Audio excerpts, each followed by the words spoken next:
At exactly 5:30 a.m., Maya Chen walked into the mission briefing room at Desert Valley Air Force Base. She didn't wear medals or carry authority, just a clipboard pressed against her chest and a quietness that seemed to silence the air around her. Her uniform was perfect but plain. Her posture straight but humble. No one looked twice. The room buzzed with confident pilots and officers. Men and women used to being heard leaned back in their chairs, sure of their ranks and skills. Colonel Harris stood at the front, tall and broad, his rows of ribbons shining under the bright lights. The map on the screen behind him showed red lines crawling across mountains. Wildfires moving fast. Lives in danger. He called out flight assignments like they were simple math problems. Each name landed with importance. No one noticed the quiet clerk in the corner writing notes. Maya sat still. Her face showed nothing. Her eyes stayed fixed on the plan. The colonel pointed again. 4 aircraft. 1 corridor. The words seemed easy. The numbers didn't work. Her fingers tightened around her pen. Then she did something no one expected. She raised her hand. The pause hit like lightning. Then came the laughter. First from the younger pilots. Thompson chuckled loudest, leaning forward like he couldn't believe what he saw. Even more, usually quieter, snorted under her breath. Colonel Harris looked up slowly, surprised more than anything. Like a coffee machine had suddenly started talking. Maya lowered her hand a little but kept it up. Her voice was low and steady. 4 planes won't be enough. Not for that area. Not for that land. Another wave of laughter rolled through the room. It wasn't angry. It was dismissive. The kind of laughter that closed doors without slamming them. Someone joked about Top Gun movies. Someone else asked if she'd learned firefighting on Google the night before. Maya didn't answer. She just stared at the map. At the red crawling closer to the blue dots that meant trapped rescue teams. No one asked how she knew. No one asked who she'd been before she became invisible. But one man in the back, older, quieter, watched her differently. And somewhere beneath the noise, a change had started. One no one saw coming. Maya lived in a small apartment 5 miles from the base. It sat behind a faded gas station and a diner that never closed. The place was tiny, no bigger than a storage room. Bare walls and furniture you could count on one hand. A single bed. A metal desk. One wooden chair with a worn cushion she never bothered to replace. She kept the place clean but empty. Like she might leave at any moment. No photos on the fridge. No books on the shelf. The only part of the room that felt truly lived in was the locked drawer beside her bed. Inside sat a small wooden box. The corners were smooth from years of touching. It was the only thing in her life that looked older than she did. Every evening when the sun began to drop behind the desert ridge, Maya would sit by the window and open that drawer. The box clicked softly when she lifted the lid. Inside were 3 things. A black and white photo of a flight squadron, edges curling with time. A silver pilot's wings pin, dulled by fingerprints. And a folded letter with handwriting that shook slightly at the edges. She never read the letter anymore. Not really. She just held it sometimes. Her fingers would trace the outline of the wings like muscle memory reaching for something her mind wouldn't let her claim. The photo stayed untouched. But her eyes always found the man standing 2 rows back. Smiling just enough to show he didn't like cameras. From her window, Maya could see the flight line in the distance. The roar of fighter jets taking off cut across the desert like a voice she hadn't heard in years. She watched each one rise into the sky with a gaze that never blinked. Her back stayed straight. Her hands rested on her knees.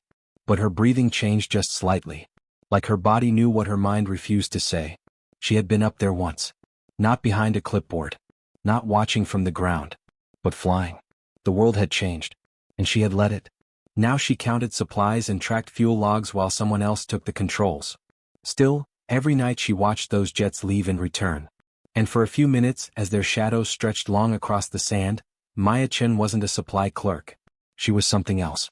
Something the wind hadn't quite forgotten. Martinez had worked in hangars longer than most of the kids flying planes had been alive. 60 years old with a back that cracked every time he stood up too fast. Hands that still remembered every bolt and panel of the fighter jets. He didn't waste words or time. But he noticed people. Especially the quiet ones. He'd seen Maya around the base. Always early. Always precise. Never late. Never loud. She moved like someone trying not to leave a mark. But something about her never sat right with him. Most clerks avoided the hangars. Maya didn't. Sometimes during her lunch break, she'd disappear and end up near the flight line. Eyes tracking aircraft like they were old friends instead of tools. One day he caught her alone beside a fighter jet in Hangar 4. No clipboard. No uniform jacket. Just her hand resting on the cold metal skin.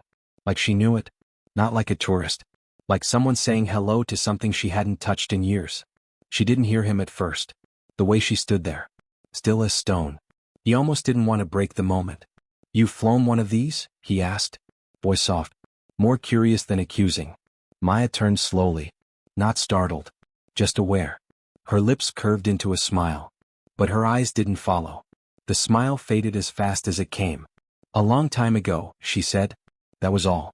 She stepped away before he could ask anything else. Martinez didn't press. He'd seen that look before. Not fear. Not pride. Something heavier. Like a pilot grounded not by rules but by ghosts. Most people around here were climbing ranks. Trying to make names. Maya looked like someone trying to forget hers. After that, he started watching closer. The way her gaze lingered on flight paths drawn on white boards. The way she flinched slightly when weapon specs were mentioned in casual conversation. The way her fingers moved mid-air, drawing patterns that weren't for paperwork but for flight maneuvers. She never spoke up. Never gave anything away. But he knew. People who've spent a lifetime around jets can tell the difference. A supply clerk doesn't stand beside an aircraft like that. She didn't touch it like it was a machine.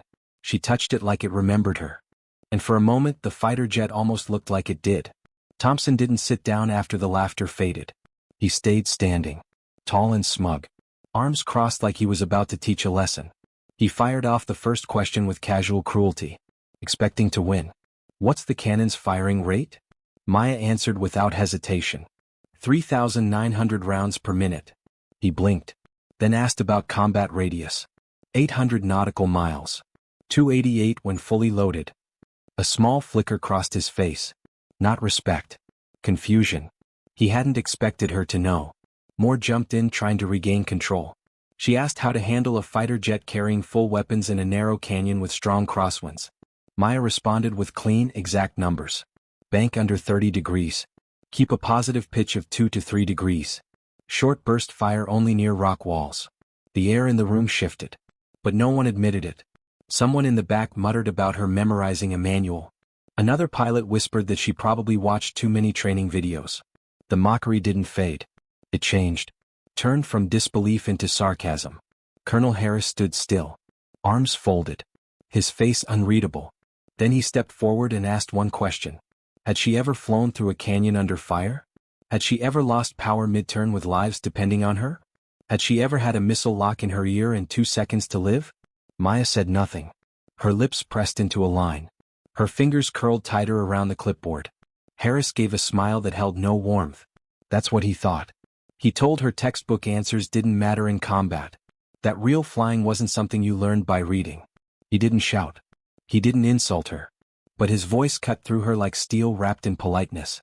He thanked her for her input and told her to return to her duties. Maya nodded once. She sat down slowly.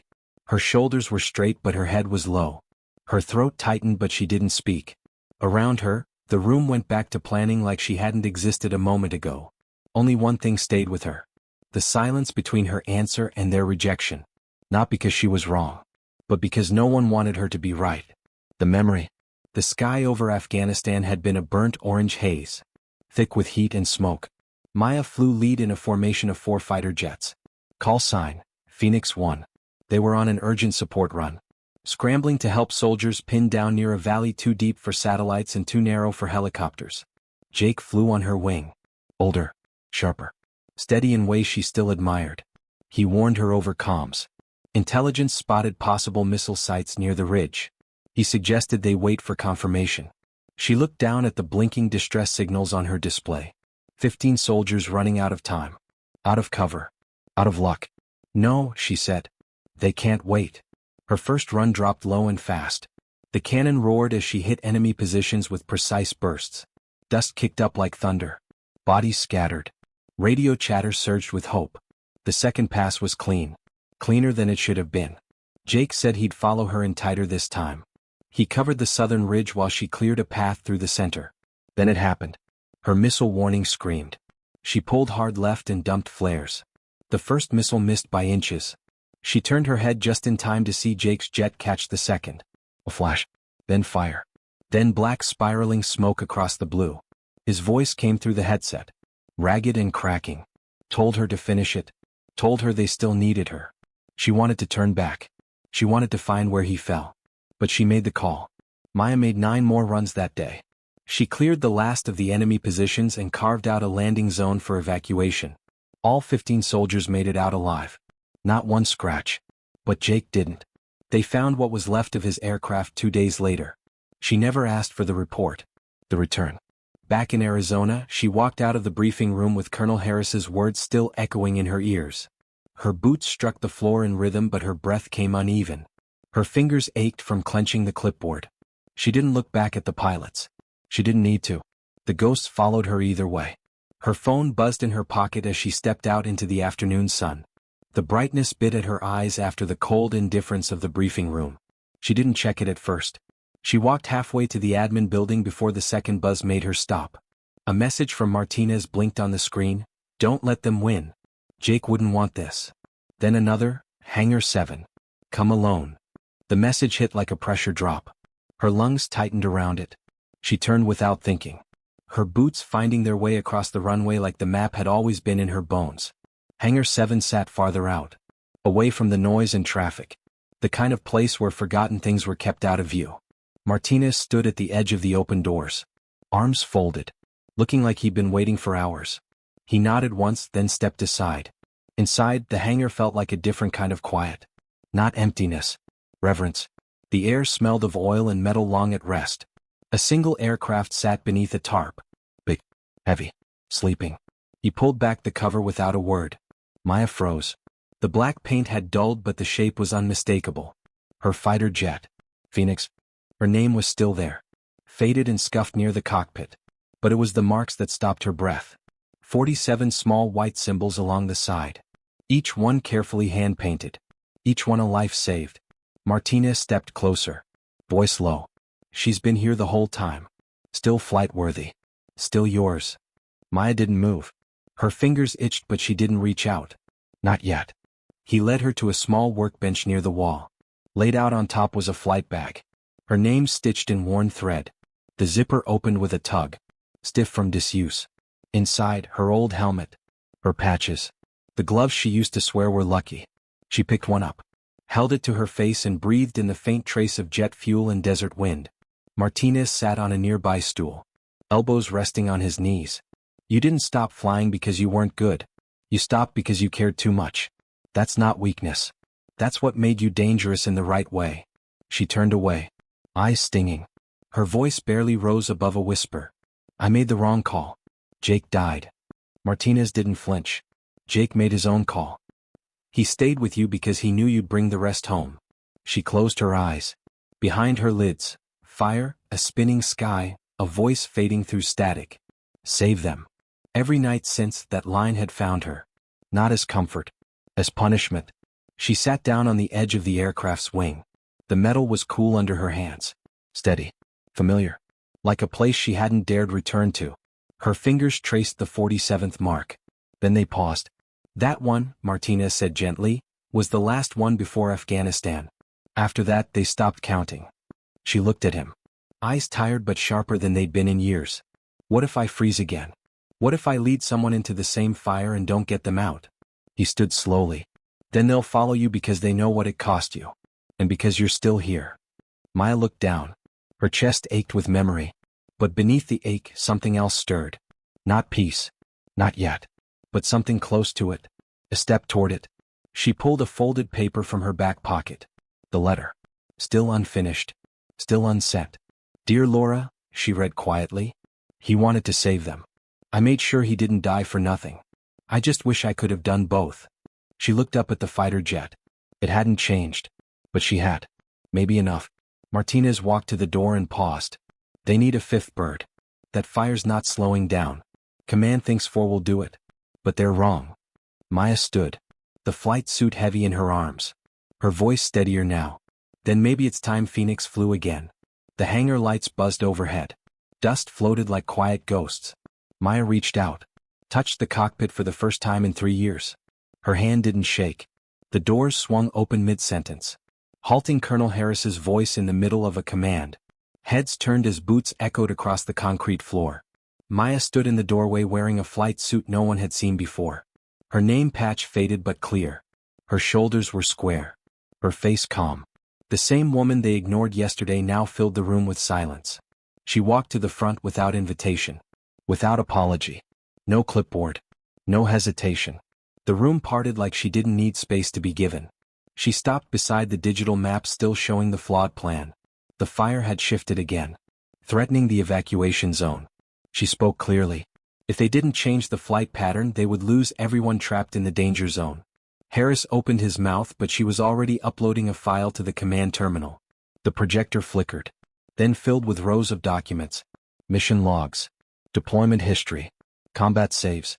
A name appeared across the top. Captain Maya J. Chin. Call sign, Phoenix.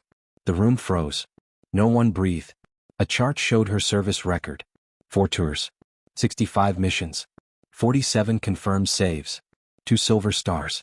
1 distinguished flying cross. Another screen followed. Helmet cam footage. A fighter jet tearing through a smoke-choked canyon, carving a path for rescue helicopters. Martinez's voice came from the back of the room. This is the one you laughed at. Thompson leaned forward. Eyes wide. Lips parted like he wanted to speak but couldn't. Moore dropped her pen. Harris stepped closer to the screen. Jaw tight.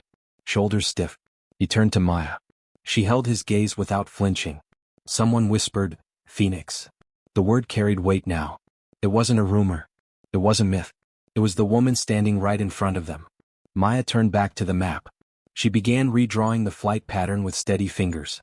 Her voice cut through the room like a blade. Measured. Clear. Undeniable. The others watched. No more jokes. No more smirks. She had once flown through a canyon on fire to save men who thought they'd been forgotten. And now she stood here again. Not asking permission. Giving orders. The same room that mocked her now hung on her every word. No one interrupted. Not even the colonel. Maya stood at the front of the room. The fire map flickering behind her. She pointed to the ridge lines where winds funneled through with dangerous speed. Most would see that as a problem. She saw an opening. A tactic. The terrain could be used to turn the fire inward. To choke its fuel lines and open an exit corridor. She outlined a formation most of them hadn't flown before. Staggered altitude. Inverted sweep. Suppression drops at low elevation using the wind's momentum. It was risky. It required precision and trust. But it was the only way to stop the fire from overtaking the last team still trapped. Thompson crossed his arms, but his face showed less doubt now. Moore glanced toward Harris, waiting for a reaction. One of the younger pilots spoke up. Said the plan could work if the drops held and the heat didn't push too high. Maya looked around the room and nodded once. She wasn't asking them to believe her name. She wanted them to trust her mind. Martinez stepped through the doorway carrying a clipboard and a look that needed no words. He gave her a small nod. Phoenix is fueled, loaded, and cleared for launch. Her aircraft had waited long enough. Maya moved through the pre-mission prep like a conductor setting tempo. She didn't hesitate. Not once. Her voice carried confidence earned the hard way. The pilots followed her lead. They checked maps. They adjusted flight paths. No one challenged her again. Colonel Harris stood near the wall. Arms crossed. Unreadable. He said nothing as she handed out assignments. He didn't need to. She wasn't looking for approval. She was making sure the mission succeeded. Then Morrison, a civilian liaison with no combat time, stepped in. Told her the formation was too aggressive. That command might override it. She turned to him slowly. Her voice low but sharp. Then tell command to clear the airspace. Because Phoenix is going hunting. The room fell quiet again. But it wasn't shock this time. It was momentum. A storm gathering around her, not against her. The pilot suited up without another word. Maya grabbed her helmet from Martinez on the way out. He handed it over like he was giving her back a part of herself. She nodded once and headed for the flight line. Behind her, every doubt she used to carry stayed in that room. Ahead of her, the sky burned. And she was going straight through it. The sky over Desert Valley boiled with smoke and heat. An unnatural dusk hanging over midday. Engines roared as Phoenix flight lifted off the runway. 4 fighter jets slicing into the haze with afterburners flaring low. Maya's voice crackled through the comms. Steady and clipped. Formation tight. Stay low. We hit the first line in 30 seconds. Visibility dropped to nothing. The smoke swallowed their altitude gauges. Ash swirled like a blizzard. The fire below roared louder than the engines, chasing wind patterns like it had a mind of its own. Maya flew lead, banking hard into a canyon lined with dry pine and orange flame. Her hands didn't tremble. Her eyes never blinked. The first suppressant drop hit target. Coolant foam sprayed in long white streaks, carving a line through the fire just long enough for evacuation teams to push through. Thompson followed on her wing. Moore closed the tail. The ridge shook from the heat. The thermal lift threw turbulence straight into their bellies. Maya adjusted trim and flattened her glide. Then everything changed. The fire jumped the line. A gust of wind took it sideways, throwing flame across the last remaining road out. Maya checked the thermal map and saw it. The danger zone would be gone in minutes. She snapped to a new heading. Cut the line. Push the fire east. We're not stopping it. We're steering it. The others hesitated, then followed. They dove lower, weaving through terrain like it was muscle memory. Every drop counted. Every second mattered. Maya led the charge, diving straight through a smoke tunnel lit red from the blaze below. The heat blurred her vision. Her instruments warned her off. She didn't pull back. The new ridge line was their last shot. If they dropped suppressant there, the fire would split and burn out on the bare slope. But they had to hit it perfectly. Maya called it. Full throttle. Wings level. Drops on my mark. One by one, the fighter jets lined up behind her. She counted down. 3, 2, 1. Foam burst from the bays, carving a clean line across the dry ridge. The flames hit it like a wall. They surged, twisted, then began to shift. Slower now. Broken. The evacuation team's signal lit up on her display. Moving. Alive. The last voice on the channel was Maya's. Phoenix is going hunting. And the fire finally blinked first. The sun was low when Phoenix flight returned. Smoke still lingered on the horizon, but the sky above Desert Valley was clear. One by one, the fighter jets touched down on the runway. Wheels hitting concrete with the weight of something earned. No one cheered. No one needed to. The ground crews stood along the edge of the flight line, silent and still, watching as the aircraft rolled to a stop. Officers from operations and command filtered out of buildings, drawn by something they didn't fully understand yet. Maya powered down last. Her hands moved with care, shutting off switches, guiding the aircraft to rest like she'd done it 1,000 times. The engine spun down with a long, slow whine. She sat still for a moment, breathing in the silence. Not relief, just stillness. Then she climbed out. The ladder clanged beneath her boots. Her gloves came off. A breeze tugged at the edge of her flight suit. The crowd around the runway didn't move forward, but eyes followed her. Not the way they had before. No whispering. No sideways looks. Just quiet. Real heavy quiet. Martinez waited at the far end near Hangar 2. He wasn't smiling like a man surprised. Just like a man who had always known. She walked toward him, and the distance between them felt shorter than it had in years. He gave her a nod. Not proud. Just right. Someone clapped once in the background. Then another. It didn't turn into applause. It didn't need to. It was enough. Maya looked around and saw more than approval. She saw recognition.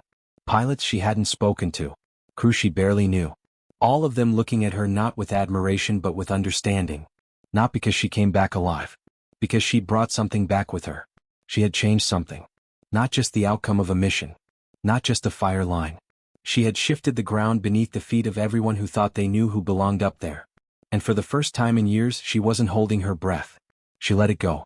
The sun had nearly set when Maya saw her. Laura stood just past the hangar doors. Hands clasped around a small envelope. Her hair pulled back the way it always had been in the old photos. She looked older than Maya remembered but calm. Solid. Like someone who had already made peace with a storm. Maya walked over slowly, unsure if her feet were really moving. They hadn't spoken since the funeral. Not in person. Not face to face. Laura reached into her coat pocket and held out the envelope.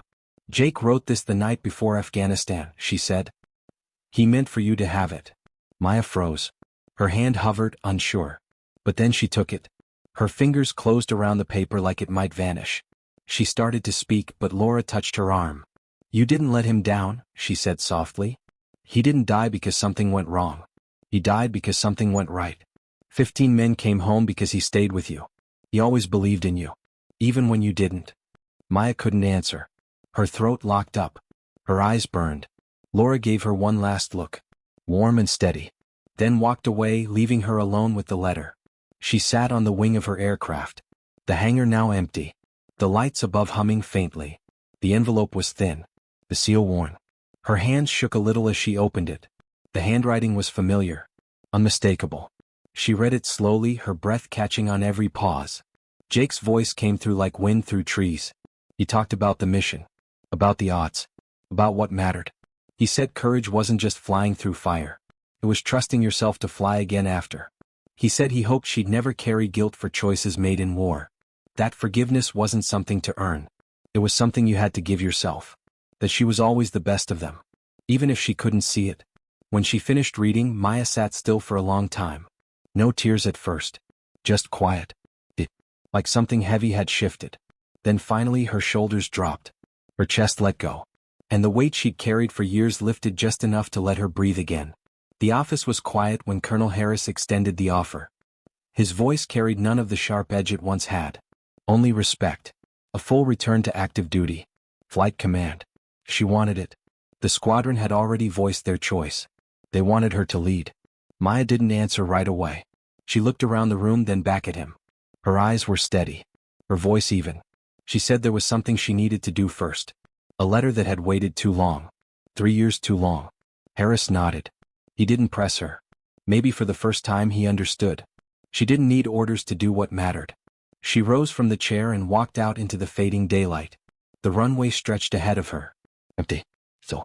Beyond it sat the aircraft that had waited just as long. Phoenix. Not a secret anymore. Not a burden. Just part of who she was.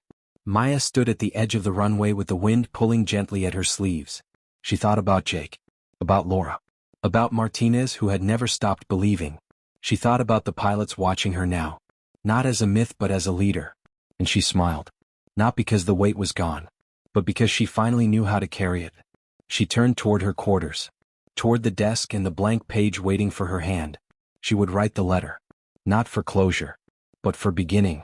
For the ones who made it home. For the one who didn't. Phoenix was no longer a shadow. She was a future. And Maya Chen was ready to live for them all.